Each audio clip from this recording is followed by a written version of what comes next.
Hello lovely rolARTdexers. So here I have Art Supply paints. So there are so many ways. This is one of those things that I've said like is overwhelming to my brain because there's just so many ways of indexing, which is what makes it exciting, but it can also be difficult to focus. But what I've decided is to do my paints brand. So okay, you can see pinks here. If you've been following me on Instagram and following my 100 pinks, you know that I have more pinks than probably anybody ever needs, but I'm going to say I need them. I love my pinks. Once you start having a lot of one colour and it would be in different brands, then that's something that you might want to swatch, you might want to index, because they all perform differently. All paints perform differently. Now, a lot of people in our community, especially beginners, you might start with one or two paints. You might start with a really cheap paint and then maybe you're happy with that and continue with it. You might get frustrated with it and go on to something pricier like golden, but golden is very popular in our community as well. And if you just use golden paints, then you may not need to swatch because that's it, you know how they perform. But even if you have a second one or a third, fourth, certainly once you go into your fifth, you know, especially you start buying these sort of paints, these named, I call them name brands. They're all a brand, but you know, these are artist name brands. So Diaries, this is Folk Art, this is Tim Holtz from Ranger. Once you start having all these little paints that you want to try, then that's something that you might want to index. All paints perform differently. You know, some, of course, there's the obvious water-soluble and permanent with acrylics and gouache and watercolours and all that. But some paints are incredibly watery and thin. Others are incredibly thick, textured. There's glossy, there's transparent, there's highly opaque, there's metallic, there's shimmery. I mean, there's just all sorts of wonderful, amazing products out there for us, and they just start to really perform very differently. So that's when it's perfect for dexing. So one of the obvious ones I'm going to separate is acrylics or permanent, you know, from my water soluble. That's a nice easy separation. Now I've got all my pinks out. You don't have to have all the one color.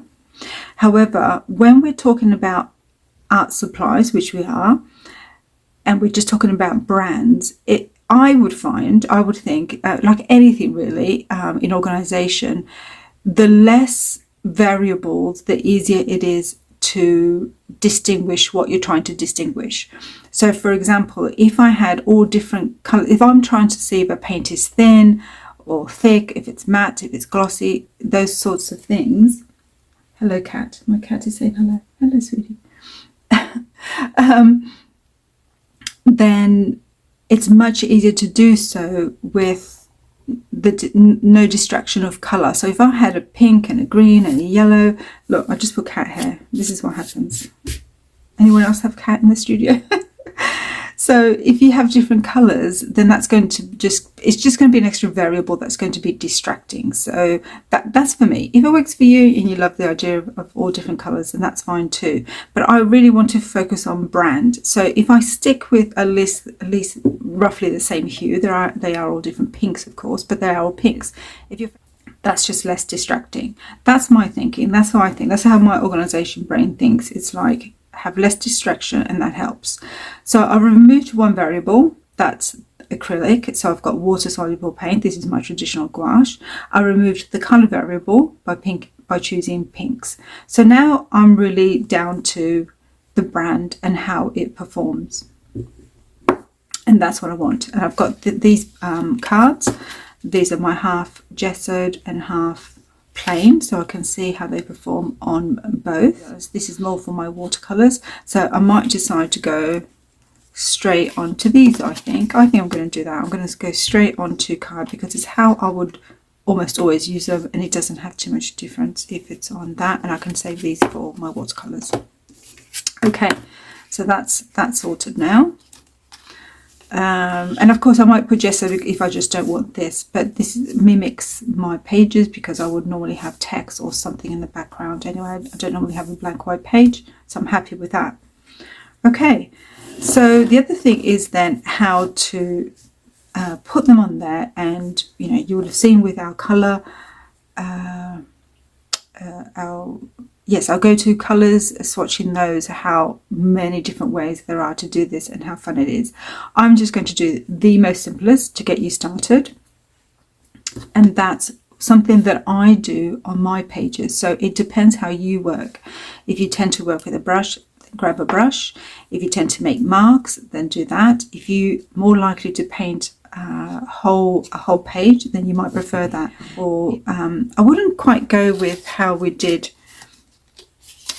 this, because that's really much more about colour, and you're just going to have pink, pink, pink, pink like that. But you could do 4 squares if you really wanted to see. You could do half. You could do half and half. Lots more index cards, but that's absolutely fine. If you really want to have a very clear, large area that you can really see how the paint performs, half and half would be good. The other way would be quarters. That would be a nice enough little block that you can see how the paint performs. I'm going to do fingerprints, because fingerprints is something that I do all the time on my page. I paint as well, obviously, but I just like the idea of seeing it like this. It's a bit watery there. It can do that sometimes. It separates, the binder separates from gouache, and sometimes from tube watercolours as well. I don't need to waste that. And I'm just going to do that. How simple is that? Gorgeous. Now, because it's wet, I can't annotate immediately. I've got a card here that I'm going to cover it anyway, so I can use the back of this card. You could just use a bit of paper and make sure I get that down, otherwise it's pointless. I know this is Shinhan. I can't see Shinhan written. Oh, there it is on the back. And you can see that I'm doing it like this, so that when it turns around, that will be behind the mark or the swatch that I did. That's how I like to do it. If you prefer, flipping around and doing a left to right, absolutely do it that your way. You may want to number it just to be clear that that's what you've done, but I like the idea of it's immediately behind, and that makes more sense to my brain. So do what makes sense to you always. So this is Arteza. Oh, this is Pearl. Okay, because this is what I would do on my cards. I would not my cards, on my art journal pages. I just do this. I squish paint down. So this tells me what it's going to look like. It's not going to tell me what it's going to look like spread out, but that could be a different index card, or that's how I could do it. It just, like I said, there's so many ways of doing this. So this is Arteza Pearl, and I can see from, you may not be able to see that well, but I can see straight away how matte and semi-opaque that is. This is what's helpful about these lines. They can really tell you what is going to happen behind it, how opaque or transparent colour is going to be. So I do like keeping these lines on there. If you don't like the lines, it might still be worth doing something like writing or stamping something on there, just so then you can see how a colour performs as far as transparency. I don't know if I'm saying that correctly, I don't know. It's a very sort of beigey pink, very warm. Okay. And how easy is this? Just some fingerprints on a card and a bit of scribbling down, and you've got yourself an index of your brands. I'm going to have a nice blotch of pinks up on this under paper. That's definitely going to go into my scraps diary.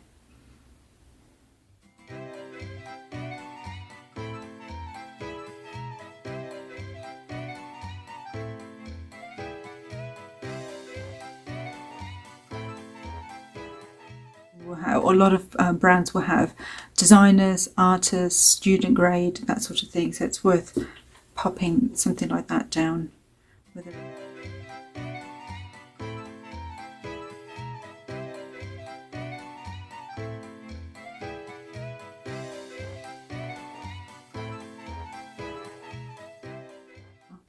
So when that's dry, I'm going to make sure that gets on there. If I either do it like that or one of my other fancy labeling ways, which are available all in the members area.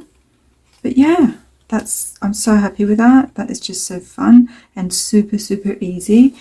And these, of course, are when we start. When we start, we can fill up index cards. If you say I had only 6 on here, then your card is just ready. Next time you grab it and you go, there's a spot, and you're painting with something. You could be in the middle of your painting session and you just go through your indexing, grab your color card, your brand card, and smack a little bit. You might have one that's half done. Get a little bit of tape down there and fill in your other card. While you're using it, it could be a way to clean off your brush. Fantastic, love it.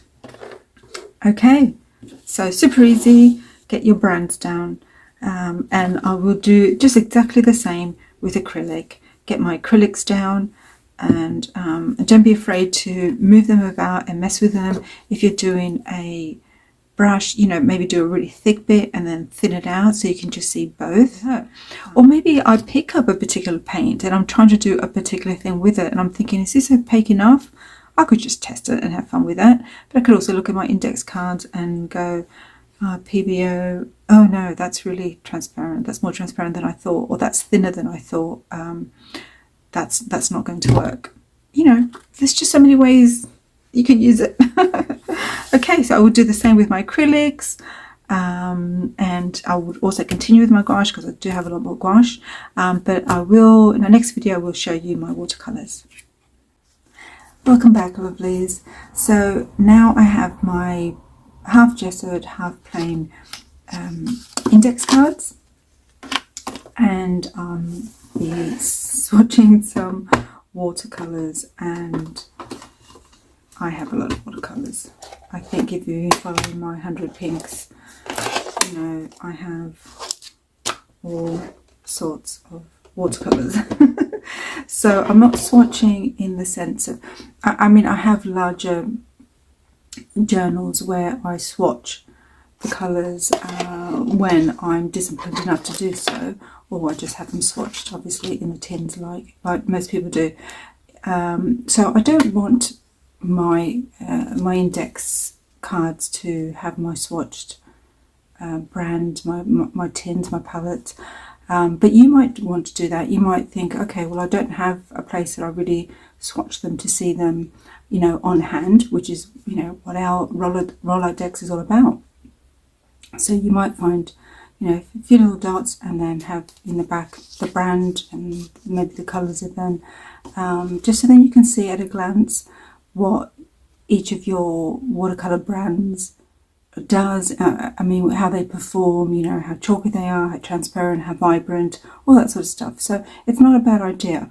For me personally, I'm not going to do that because I just have rather large palettes that wouldn't fit anyway, and I have them there and I have them in other places. So for me, it's not something that would be functional or useful for me. Although, just for fun, doing some of these will look really, really pretty, and who knows, I might end up doing it.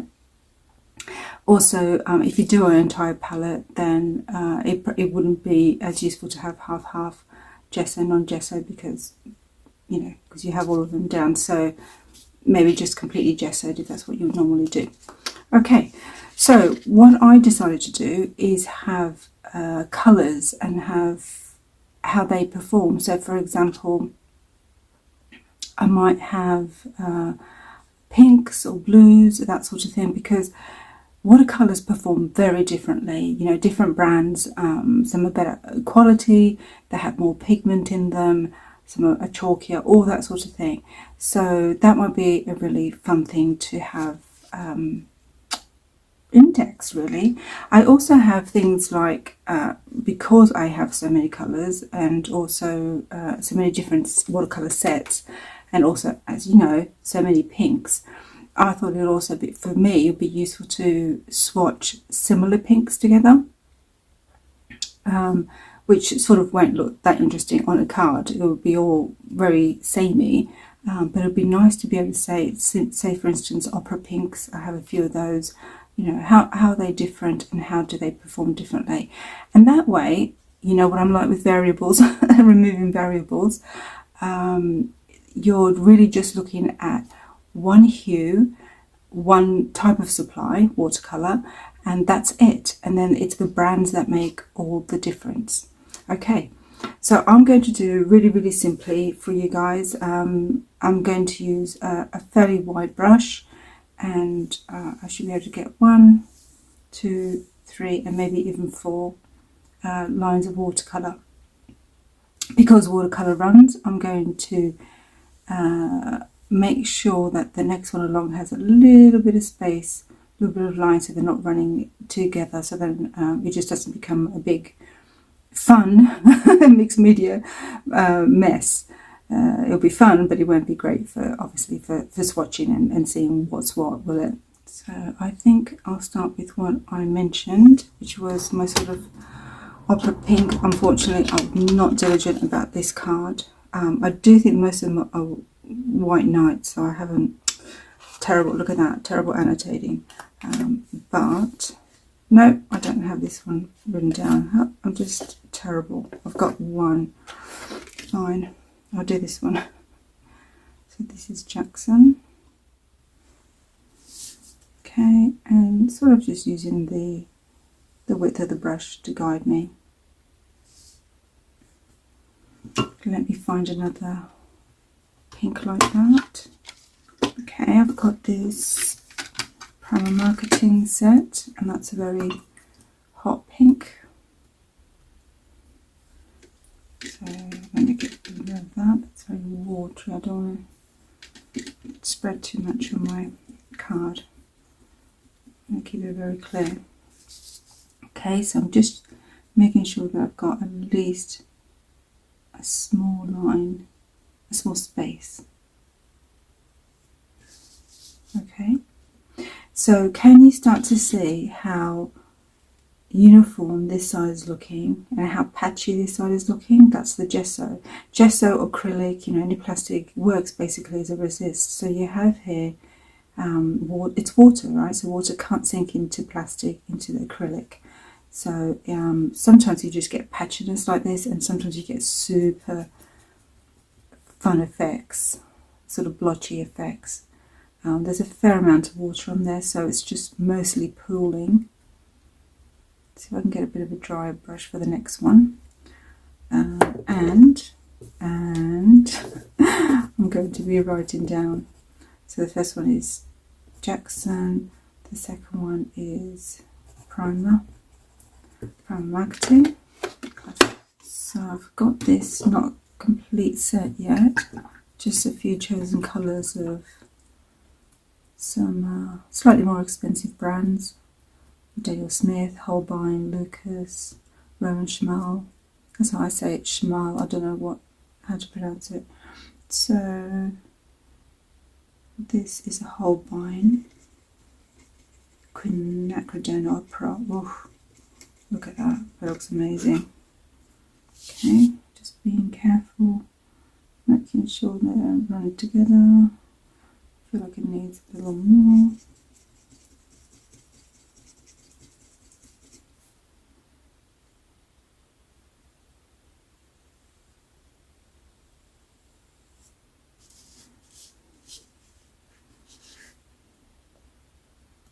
I mean, that's, you know, an honest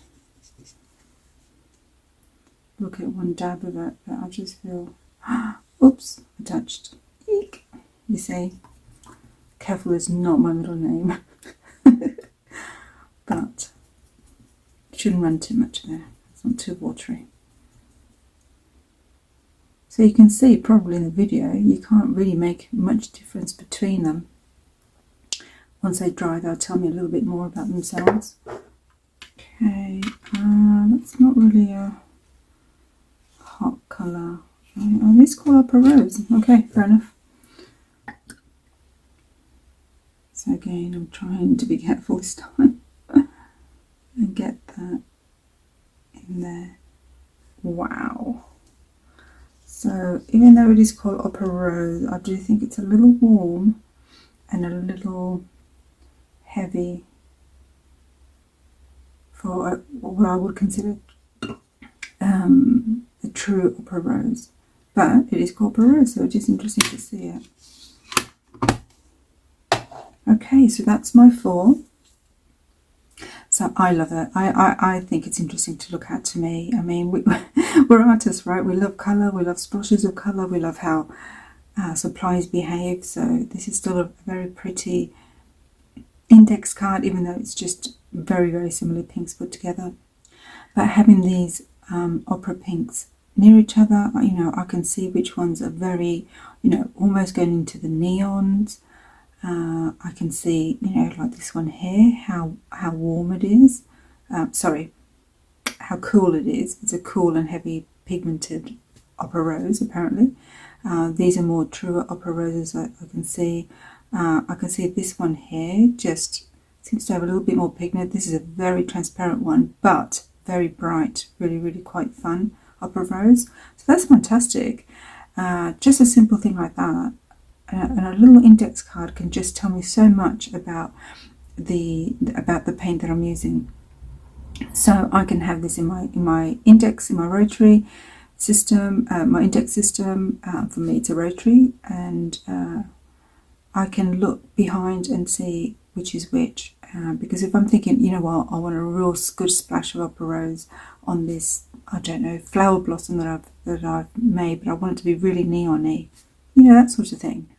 I mean, I don't worry too much about these things. I'm not a big thinker when it comes to making art. I just love throwing colour onto my pages, and whatever happens, happens. But hey, sometimes we want to. Sometimes we think, you know, I really want something to really be really neon in this, you know, for the contrast or something else. So, and you might want to really see, especially if you're doing, because I'm abstract artist, so I and that's how I do my journals. I just throw stuff at it. But if you're doing a much more mindful, considered, thoughtful art journal page, you might really want to choose, you know, just the right colour for what you're doing. So very, very useful. For me, I think I just love the look of it, and I'm happy to have it. And it's just one of those things as well. Even perhaps as a teacher, this might be useful to me, because I might want to tell you about my best opera rose, or you know, whatever. I might just be wanting to share some tidbit about something about a particular colour and how useful it is for me to have it. So many walks of life and so many reasons that we can use these index cards. So I'm going to let that dry, and I'm going to do a blue. Okay, so I'm going to do the same. Now, I don't need as much paint. Opera rose is a very transparent, quite fugitive colour. Blues are very dark, very deep. Oh, that's just so gorgeous. So, let me just get this down. Right.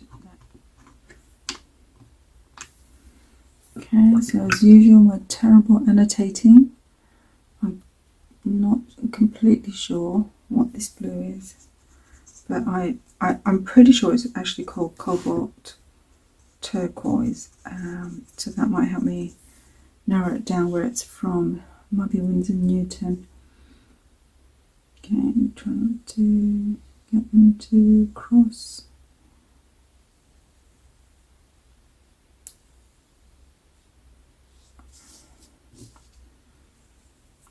Oh, so gorgeous. So you can see there how much of a darker blue that is. That much. This one's a little bit more of a true turquoise to me. Oh, this looks amazing, this one. I know, I love it. Oh, yes. Got a little bit close there, but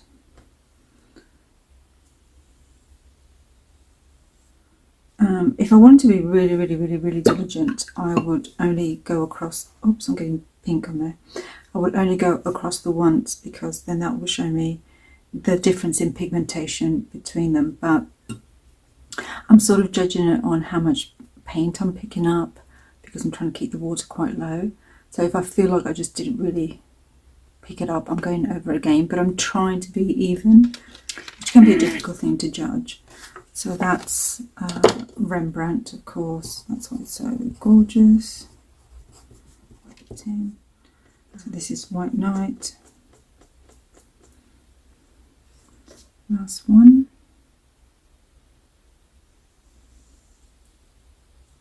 And this one, you'll see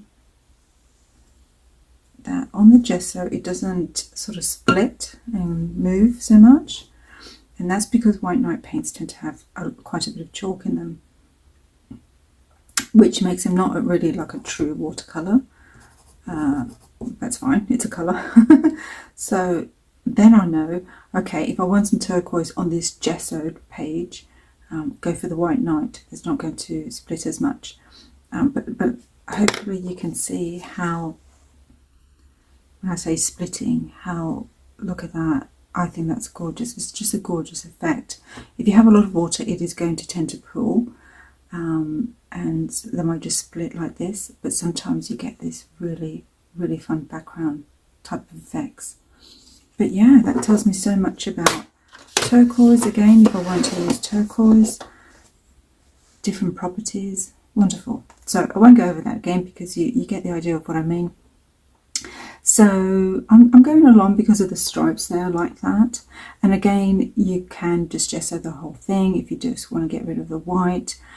You can do this on watercolor paper, absolutely, and then you'll get a nicer, less crinkly card, although you can put these under some heavy books, and then you get a pure watercolor reaction on, you know, watercolor on watercolor paper, which is how it is. But if you use it in your journals like I do, then I'll rather go straight on paper and see how it reacts.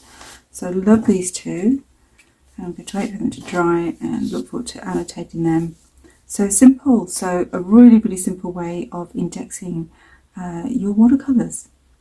Have you enjoyed that? Have you did some alongside with me? And look forward to see your paints being indexed. Bye.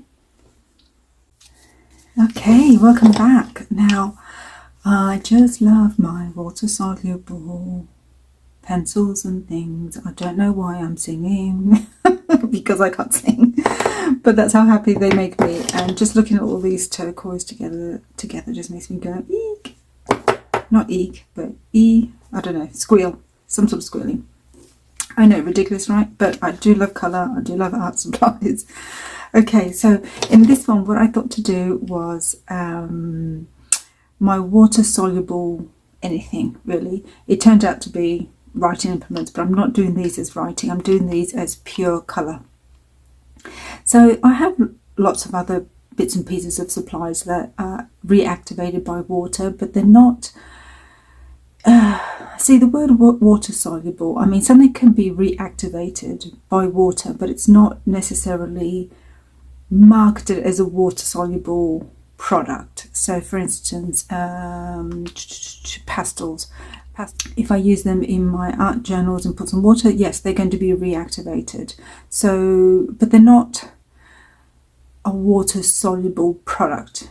Does that make any sense? You know, I don't use it especially to reactivate them. Okay. When I'm thinking of water soluble, and this is all arbitrary, I mean, you know, put a pastel down if you want to put a pastel down, but I'm just talking about water soluble just for beginners if you haven't not entirely sure what it is. So water soluble doesn't mean that something can be reactivated by water or any other sort of moisture as such. You know, something like an acrylic would just stick on there and it's permanent and never is going to move, and water soluble is going to shift a little bit. But when we think of art supplies and water-soluble art supplies, we're thinking specifically of something that you're using for that you wanted to do that sometimes, not always, it doesn't have to be. So if you don't put any water on it, it can stay as is. So because I want to see the effect on gesso and on plain paper, I am going to stick to boring lines, but honestly, I think lines can be so pretty. Looking at these pinks and these blues, I just think they're gorgeous and they're just lines. So yes, I am going to activate them and not activate them. You'll see what I mean. So I'm going to just go down this way. I don't know if I'll fit 3 or 4. How? 1, 2, 3, 4. Okay, I'm going to do this sort of, use that line, and I'm going to apply it thickly just to see how well, and then just sort of normally, and then just continue that down the line, or your section, whatever it is you're doing. If you want to do these as squares, that's fine too, but like I said, I'm doing lines because of the gesso, not gesso. I'm going to do one at a time because they can go into each other. Something a little smaller, just so then I can have a little bit more control. So I try and find my middle spot, so then I've got a sort of similar thing going on. So coming from inside to the out or out in, whichever way you like to see it. So you can see here the darkest on the end, the darkest application, sort of an ordinary application, and here I'm going in and wetting it. Now I could also wet the darkest bit just to see.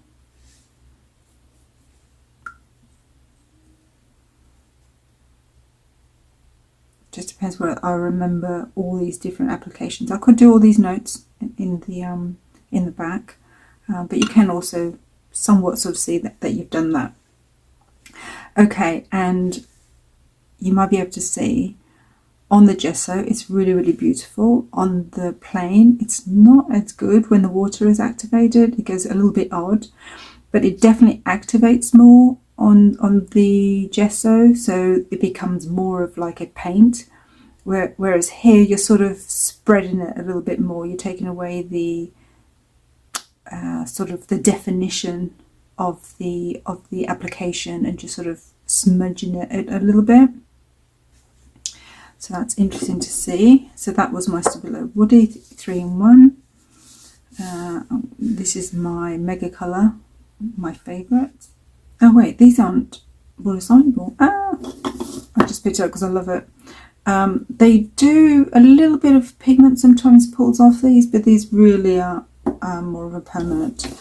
So, oh, I need to find a fourth. Let me find a fourth.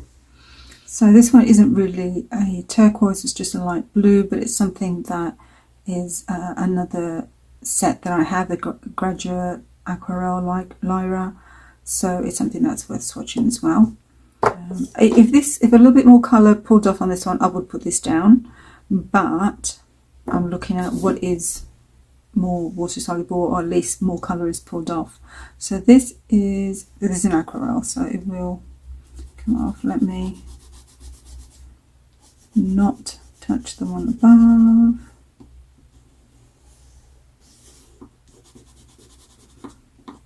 Okay. So water-soluble pencils are just a really great addition to your toolbox, because line is an important part of art. Not for everyone, not every artist necessarily. Some people are more focused on shape or large areas of colour, but line definitely is a big part of art. And whether you're writing, scribbling, creating shapes, outlines, and having the colour and pigment smudge a little bit, move around a little bit, is particularly fun. So these are made to be water soluble. Let's see what they do. My gesso isn't great on this card. I didn't pick the best card for this. It's over there, so it's not going to be nicely in the middle. So you can see they do what they're made to do, or they're reactivated, and you've got really lovely. So not in the turquoise, but it's close enough, and it is a water soluble pencil I have, so it is worth swatching. Again, the gesso is breaking that up in a way that paper plain paper just tends to hold it, doesn't it? You can start seeing that. Do the dark areas as well to see something a little different. Okay, so this is Super Colour 2 Soft Caran d'Ache. Stay in case. One thing I love with the pencils is how much the gesso is gripping grip in that colour. It's really lovely compared to the smooth plain card, which is just so dull. Or like a lot of mediums, a little bit of ground. What's called ground in art terms is just helpful.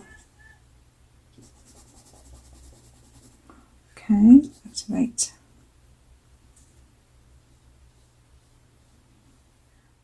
Okay, so that's activated really nicely. And then, of course, Neo colours, we know they're for soluble, water-soluble use.